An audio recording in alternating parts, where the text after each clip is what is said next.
Okay, bismillahirrahmanirrahim. Assalamualaikum warahmatullahi wabarakatuh. Apa khabar tuan-tuan dan puan-puan semua? Saya doakan tuan-tuan dan puan-puan sentiasa berada dalam keadaan sihat-sihat lah hendaknya.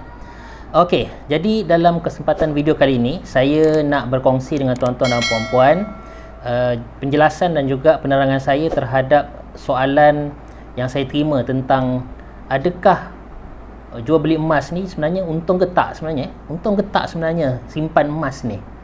Okey, ini sebenarnya satu persoalan yang menariklah pada saya sebab untung dan rugi ni orang biasa bertanya apabila dia melibatkan keuangan lah. Of course, tujuan utama kita membuat simpanan emas ni adalah untuk memelihara nilai wang kita agar tidak dibocori dan agar kita dapat menyimpan kuasa beli kita tu ke masa hadapan.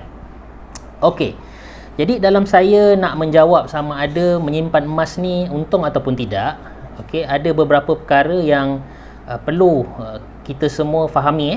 Okay. Yang pertama adalah emas ni kita anggap sebagai tidak rugi. Kita tak rugi menyimpan emas, maknanya emas yang kita simpan tu tidak rugi selagi mana emas tu masih lagi kita belum jual, kan?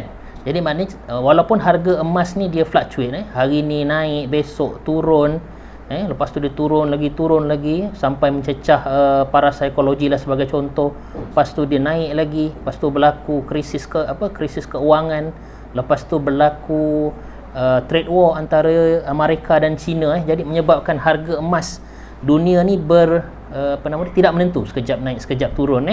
Jadi orang pun macam takut nak beli emas. Jadi orang tanya, beli emas ni tak mahal ke sekarang? Beli emas ni untung ke, kan? Okey. Jadi itu yang saya nak nyatakan. Okay, bila tuan-tuan dan puan-puan membeli emas sebagai contoh pada hari ini, apa sahaja yang berlaku pun, sama ada market naik, market turun, harga emas jatuh, harga emas naik mencanak, tuan-tuan dan puan-puan tidak mengalami kerugian ataupun keuntungan selagi mana tuan-tuan dan puan-puan tidak menjual emas tu.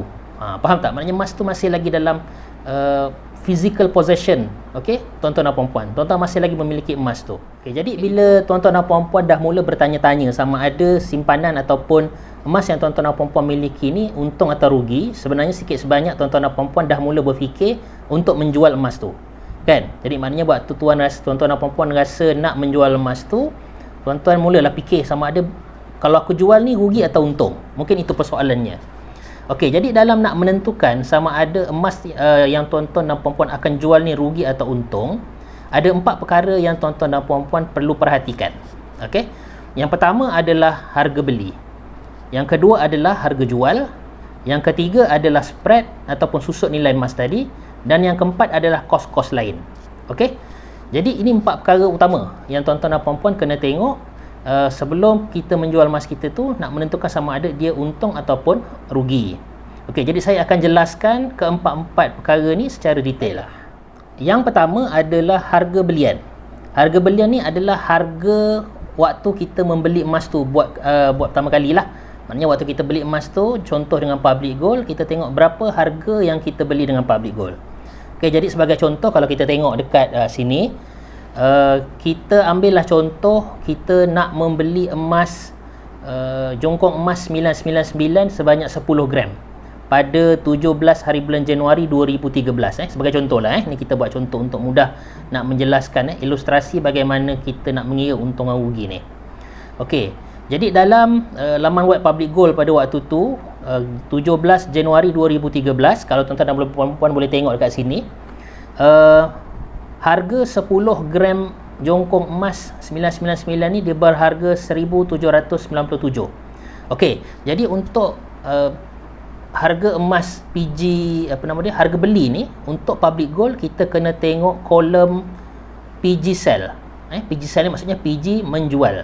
PG menjual emas tu kepada kita dengan harga 1797 pada 17 Januari 2013. Okey, jadi itu perkara pertama yang tuan-tuan dan puan-puan kena perhatikan. Okey, perkara yang kedua adalah harga jualan. Okey, berapa kalau kita jual emas kita tu, berapa harga yang kita akan dapat daripada menjual emas kita. Itu bermaksud harga jualan. Okey, kita ambil contoh juga emas yang kita beli pada tahun 2013 tadi daripada PG, kita nak jual semula kepada public gold. Kita nak jual semula pada public gold pada contohnya hari inilah, pada 30 hari bulan 1 2021. Okey, maknanya kita dah simpan lebih kurang berapa tahun? 14, 15, 16, 17, 18, 19, 20, 8 tahun. Kita dah simpan emas tu 8 tahun dan kita nak jual. Okey, so bila kita nak jual, kita tengok ke laman web Public Gold, dan sebagai contoh kita tengok dekat sini, harga 10 gram jongkong emas 999 Public Gold pada 30 Januari 2021 adalah 2,395. Okey.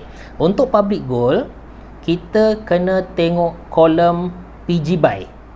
PG buy bukan tengok PG sell juga, tidak waktu nak jual, waktu kita nak beli daripada Public Gold, kita tengok kolom PG sell.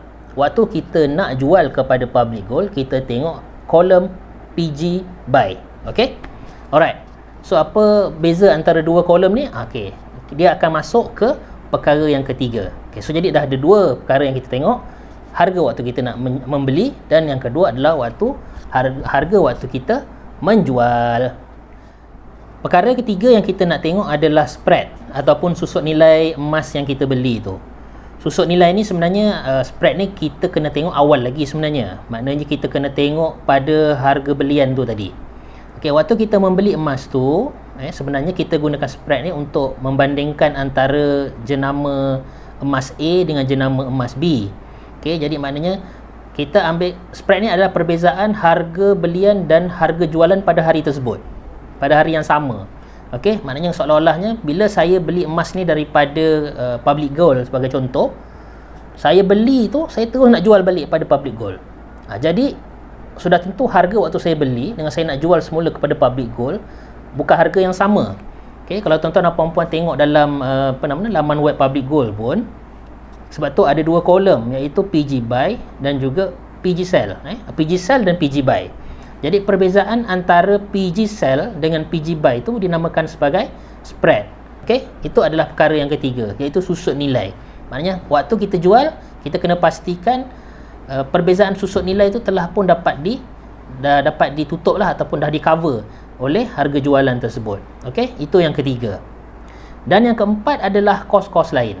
Okey, kos-kos lain ni ada setengah pembeli dan juga penyimpan emas tak kira.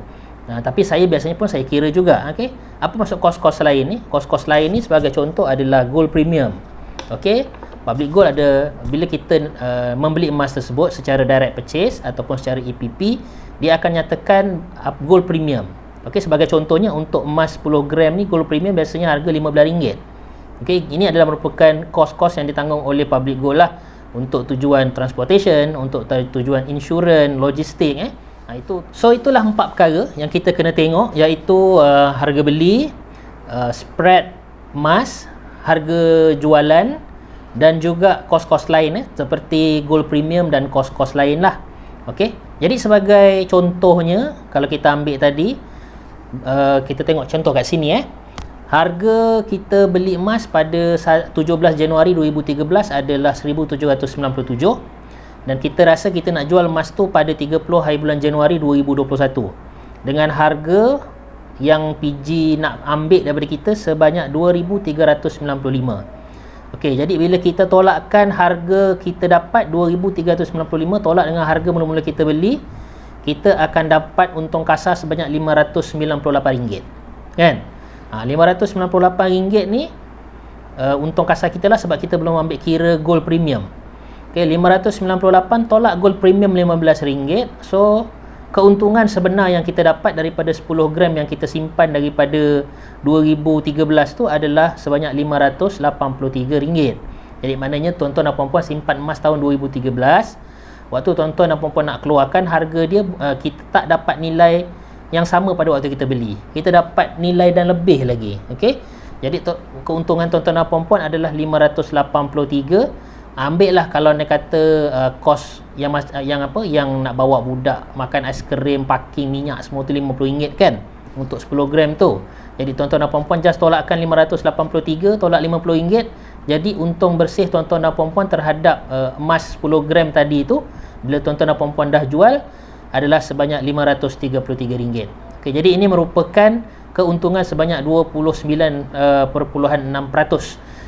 jualan 10 gram tuan-tuan dan puan, 10 gram emas jongkong 999 milik tuan-tuan dan puan-puan. Jelas tak?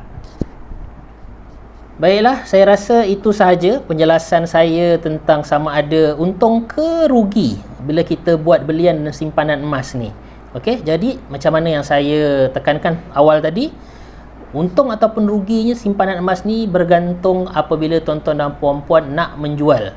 Okey, jadi kalau tuan-tuan dan puan-puan belum nak menjual, selagi mana emas tu belum dijual, tuan-tuan dan puan-puan sebenarnya belum untung ataupun tuan-tuan dan puan-puan masih belum rugi. Tapi yang pastinya kalau tuan-tuan dan puan-puan belum beli emas dan tuan-tuan dan puan-puan dah nak kira untung ke rugi, memang tuan-tuan dan puan-puan akan berada dalam keadaan yang rugi sebab tuan-tuan dan puan-puan tak pun lagi memulakan simpanan emas. Jadi saya rasa itu saja. Saya doakan tuan-tuan dan puan-puan akan terus berjaya dan semoga tuan-tuan dan puan-puan konsisten membuat simpanan emas dengan Public Gold. Dengan itu, sekian. Assalamualaikum warahmatullahi wabarakatuh. Jom kita buat baik.